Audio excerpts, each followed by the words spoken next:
I was reviewing some back-end logic when it hit my inbox. The email that wasn't meant for me. At first, I didn't think much of it. Subject line just said, comp structure update, internal only. I clicked, half distracted, still mentally inside the function I'd been debugging for hours.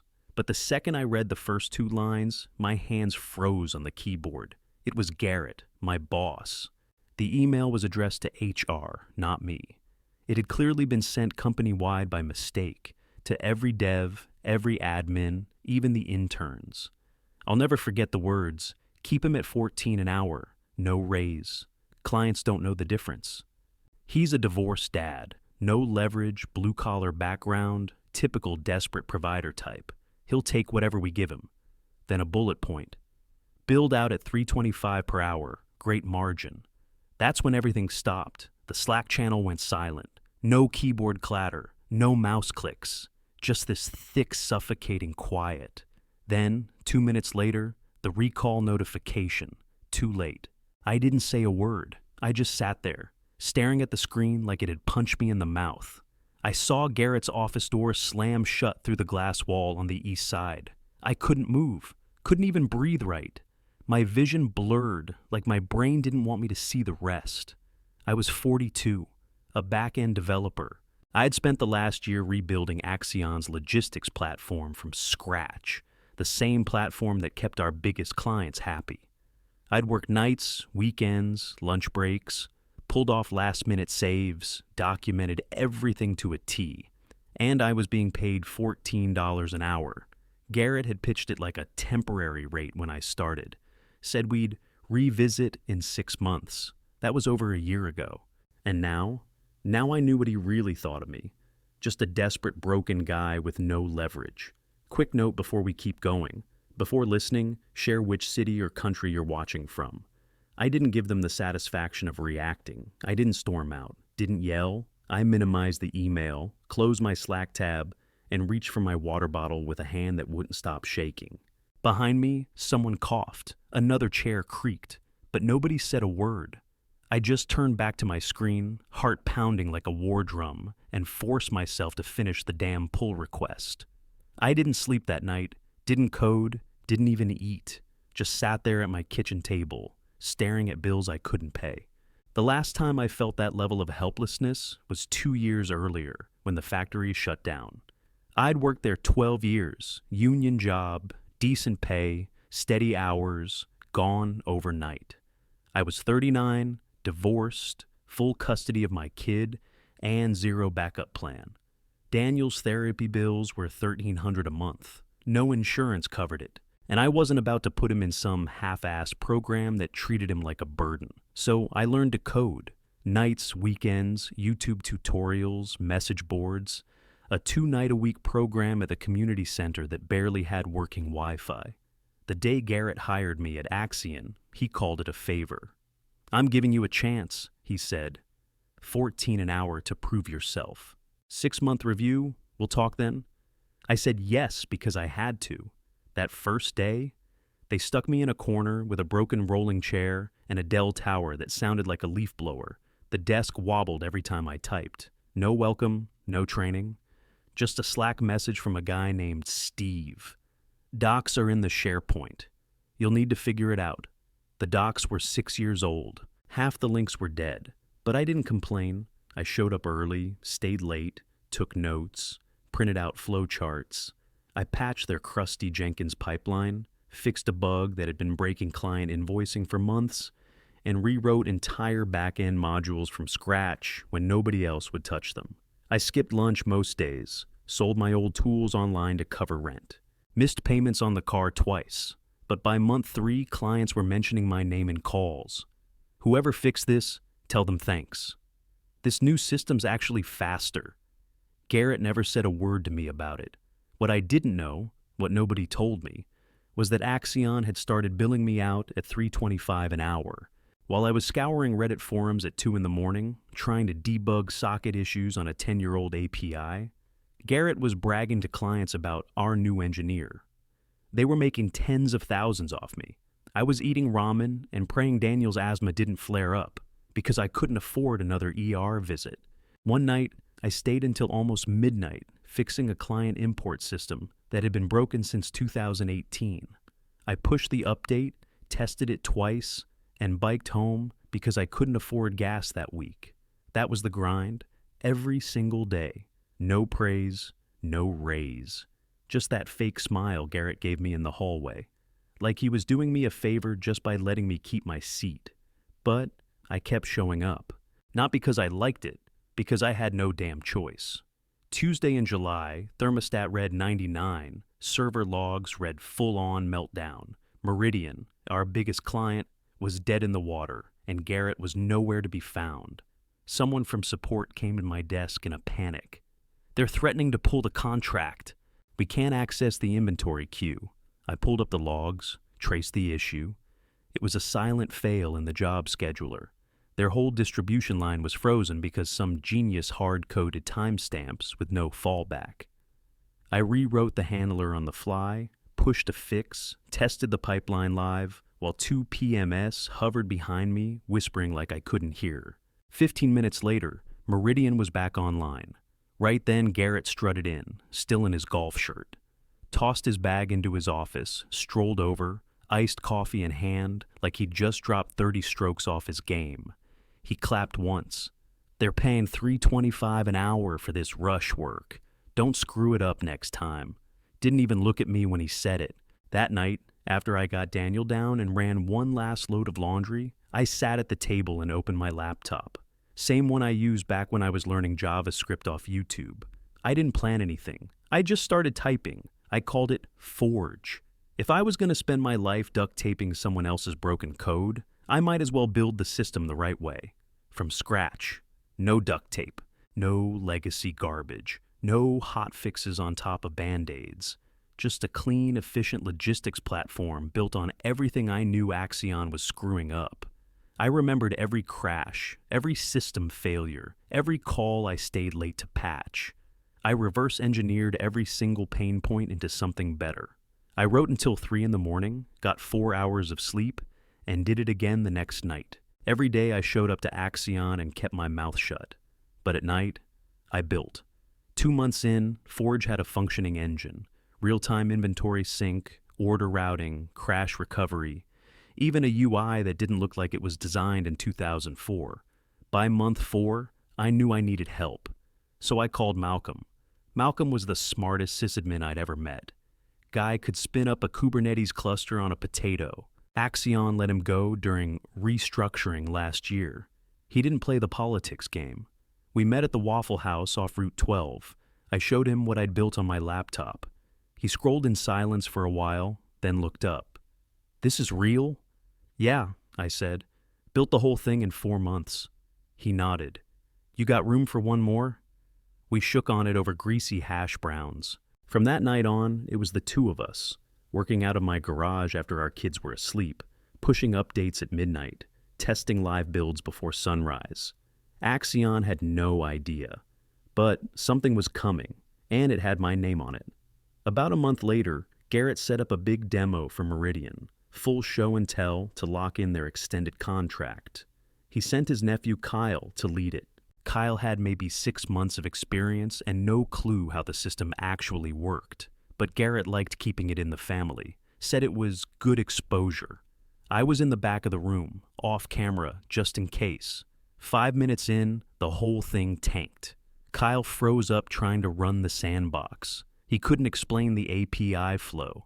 He misnamed functions I wrote and flat out guessed when someone from Meridian asked about data redundancy. Then the web app crashed. Silence. I heard someone at Meridian mutter, "Are you serious?" That's when Garrett panicked and waved me over like I was the janitor. "Fix this," he whispered through clenched teeth. "Don't embarrass us." I took a breath, stepped in front of the webcam and said, "Sorry about that. Let me walk you through what's really happening under the hood." I didn't read slides. I didn't pitch buzzwords. I pulled up live logs, shared my screen, and broke down how the logistics engine processed orders, scaled during peak hours, and auto-recovered from downtime. By the time I finished, they weren't looking at Kyle anymore. One woman spoke up, sharp blazer, calm voice. "I'm Elise Werner, COO at Meridian. You built this back end yourself? Yes, ma'am. From scratch. She held my eyes for a second, then gave the slightest nod. After the call, she walked up while Garrett was pretending to check emails, slipped a card into my hand. Call me tonight, she said. Personal cell. Don't wait.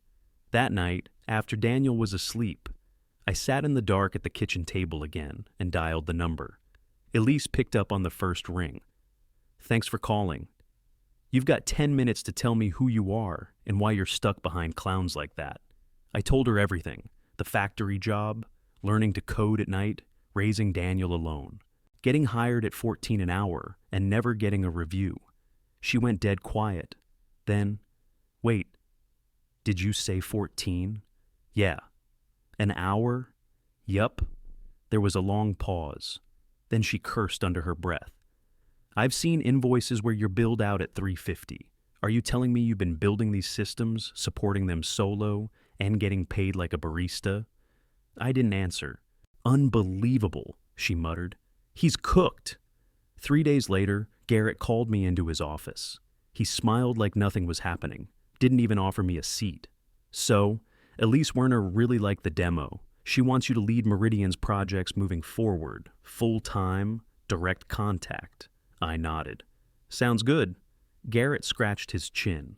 It's unusual, but she was very firm I didn't say what I was thinking. I just gave him a polite, dead-eyed nod. Whatever you need, I said. Then I walked out, sat down at my desk, and opened up Forge. That night, Malcolm and I pushed a new module live, automated route optimization. We were still working out of my garage, still stealing hours after bedtime. Malcolm and I ran our final test of Forge on a Saturday night in my garage. It was raining hard, thunder shaking the rafters, but the logs were clean. No errors, no crashes, real-time data sync, load balancing, auto recovery. Every feature we'd planned was up and running. We stared at the screen. Malcolm leaned back, cracked his knuckles. It's alive. I nodded. Yeah, it's ready. Next morning, I sent 2 messages. First one went to Jacob, a junior dev I met during my boot camp days. Kid had hustle, no ego. Second one went to Tony, a UI guy who'd been laid off 6 months ago. Slick with design, solid with React. They were both in by the end of the day. By Monday, we had a real team. 4 of us. No fluff, no corporate filler. That morning, I walked into Axion, same as usual, grabbed my coffee, sat at my desk, and typed up my 2 weeks. Printed it, signed it. Garrett wasn't in yet. When he did show up, half an hour late, I handed it to him directly. He skimmed it, blinked twice, then snorted. You serious? Dead serious. He leaned against the doorframe like he was still in charge of something. You think you're gonna run a company now? You? I didn't blink. I already am. And we just secured funding. That part hit him. He didn't say a word, just stared like I'd slapped him with a laptop. I turned and walked back to my desk without waiting for permission. 15 minutes later, I heard shouting in the executive conference room. Garrett's voice, sharp, frantic. Something cracked, maybe a pen, maybe his brain. By noon, he sent Kyle over, said he needed to shadow me for the next 2 weeks during handoff. The kid showed up with an energy drink and wireless earbuds in, sat down across from me, opened his laptop, and immediately pulled up TikTok. Didn't ask a single question, didn't take a single note. Just sat there scrolling, laughing under his breath, watching videos of guys throwing eggs at moving cars. I kept my screen angled away from him and finished documenting my last set of commits. Every line I wrote was perfect, clean, readable, annotated. I wasn't giving them any excuse to say I'd left a mess. Next day was the same. I was doing work. Kyle was watching someone teach a monkey how to vape. By day 4, I stopped even pretending he was there. I'd already set up our new repo. I'd already filed the paperwork. I was done being treated like a ghost. Forge was real. And I was finally out from under Garrett's thumb. For good. 2 days before my notice was up, Elise texted me. Lunch, just you and me. Quiet place. My treat. We met at a little Italian spot tucked behind an old bookstore downtown. She was already at the table when I got there. No assistants, no laptop, just water and a leather notepad. She looked up, gave a quick smile. Garrett tried to block me from bringing you on full time. Called you unstable, resentful, and a risk. I didn't even react. She raised an eyebrow. Not surprised? Not even a little. I figured. That's why we're here. She folded her hands. I want to see what you've really built. Not Axion's junk. Your system. I pulled out my laptop, loaded up Forge, and walked her through everything. The load testing metrics, live failover, the real-time sync engine, our security layers, even the DevOps deployment pipeline. She didn't interrupt once. When I finished, she leaned back in her chair. This is better than what Axion promised us. By miles, she tapped the table with 2 fingers. You've got Meridian's business, starting now. No middlemen, no Kyle, no Garrett, just you and your team. Also, she paused, then smiled. If you're open to investment, I'd like to be first in line. I didn't blink. We're open. Good. I'll loop in Ventrix Capital this week. I've already talked to them about you. That was the moment everything shifted. That afternoon, back at Axion, I was packing up my gear. Nothing fancy, just my headphones, my notebook, a few thumb drives. When Garrett showed up at my desk, red-faced and fake calm, he glanced around, then motioned for me to follow him. I didn't move. Say whatever you've got to say right here, I said. His voice dropped. You stabbed me in the back. No, I gave you every chance to treat me like a real engineer. You chose not to. He took a step closer. You used our time, our systems. Nope. Built Forge on my own hardware, on my own time. Logged every minute. You want a check? He flinched. There's no IP clause in my contract, I added. Legal's already seen it. He stood there for a second too long, jaw clenched, trying to figure out what threat he had left. Then he just turned and walked off. I didn't even bother watching him go. That night, after I put Daniel to bed, my phone buzzed. It was Jenna from HR, the only person in that place who ever treated me like a human being. He's about to purge. Get your stuff out, or... I didn't ask questions. I grabbed my go bag from the closet. Laptop, external drives, paperwork, flash drives with clean logs and repo records, and hauled it to the car. I drove to the office, went straight to my desk, and packed the last of it. Nobody stopped me. The place was quiet. Too quiet. Like everyone was holding their breath. And Garrett, he was already rewriting the rules. Next morning, I walked into Axion and knew something was off. The energy was weird. Not the usual Monday grumble, but something colder, tense. Half the desks were already empty. Jacob, the junior dev I'd mentored, was standing outside the break room holding a cardboard box. I caught his eye. They let me go, he said quietly. No warning. What reason? Restructuring. That's all they said. By 11, 6 more people were gone. All low-salary developers.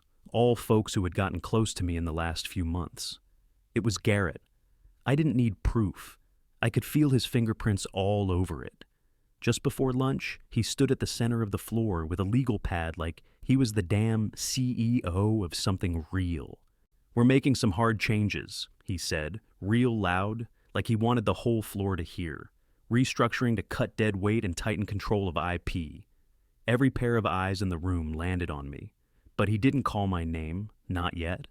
I sat still, face blank, but my chest was hot. My hands were under the desk, clenched tight. I knew I was next. Then my phone buzzed. It was the school. Daniel had an asthma flare-up during gym. They'd called an ambulance. I was already on my feet, grabbing my bag, when Garrett stepped into my path near the elevator. Where do you think you're going? I didn't stop. Didn't even slow down. My son's in the hospital. Move. He squared up like he thought I'd back down. You walk out now, don't bother coming back. I looked him dead in the eye. Good.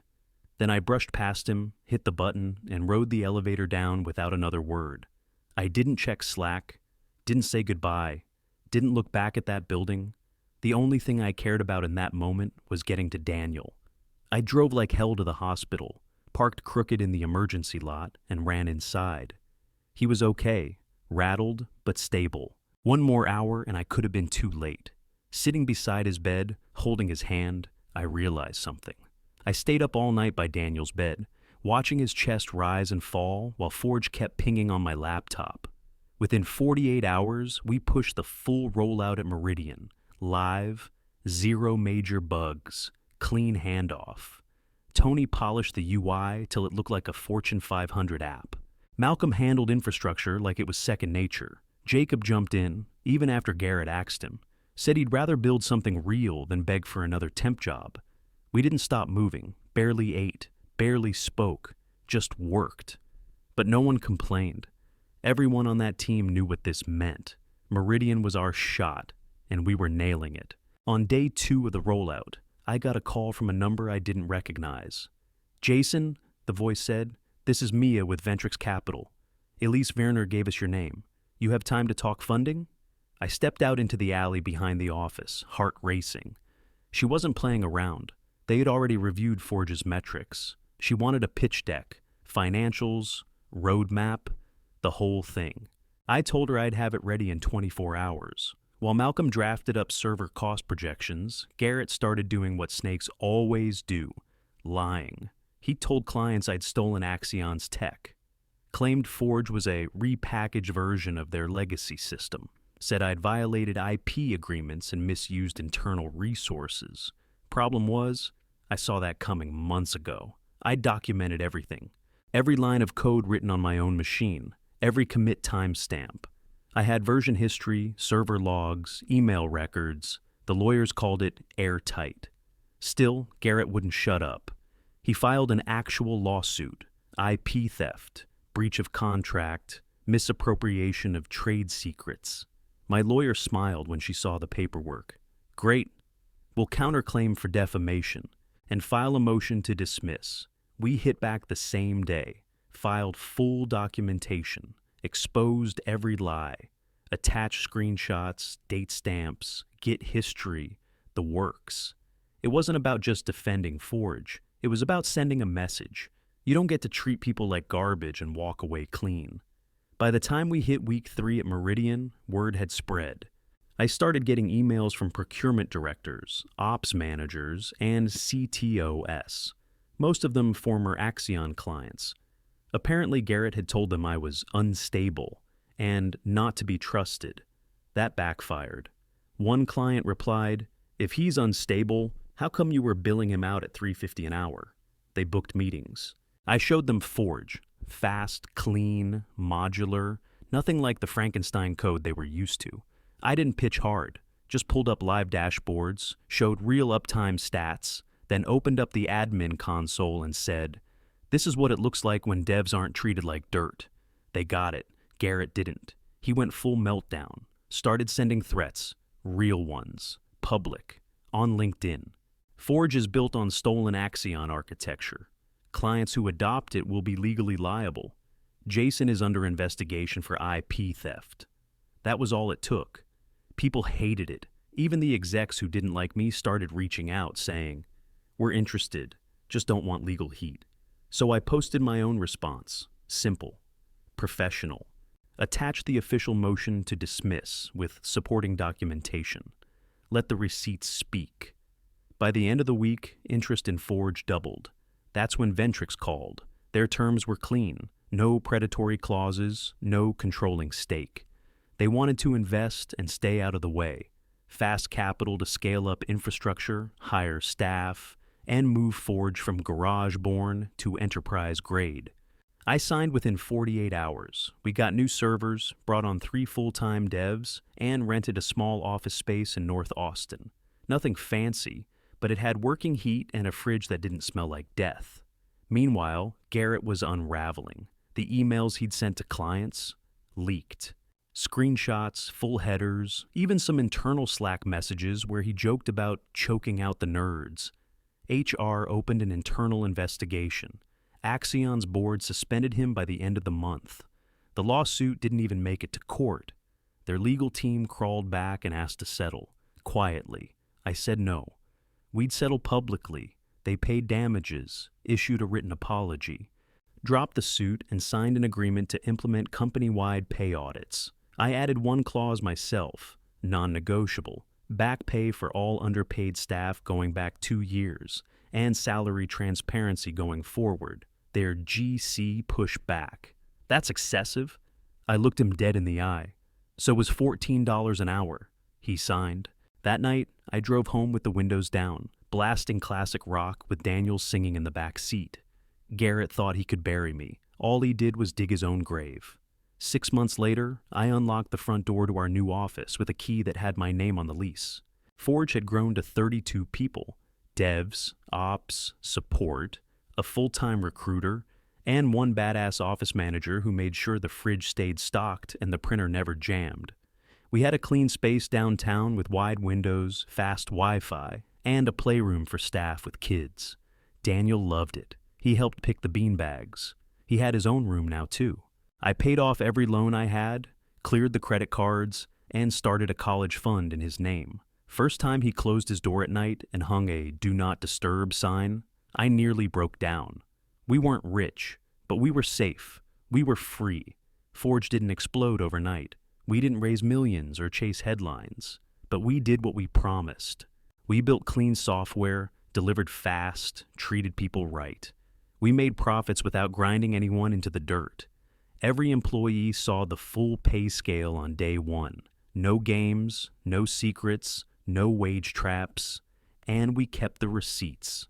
Garrett, meanwhile, faded like a bad signal. Last I heard, he was calling himself a consultant out in Idaho, which I'm guessing means unemployed with a LinkedIn premium account. Every week, I got DMs from engineers like me, guys stuck in dead-end jobs, underpaid, overworked, trying to support families while pretending to love code they didn't believe in. They asked how I did it, if we were hiring, if Forge was real. It is. Sometimes revenge isn't loud. It doesn't need fire or screaming or public takedowns. Sometimes it's just a locked-in deployment schedule, clean commits, a fridge full of Red Bull, and a team that actually wants to show up every morning. The best part? It's not that I proved Garrett wrong. It's that I built something better. For myself, for my son, for everyone they thought didn't matter.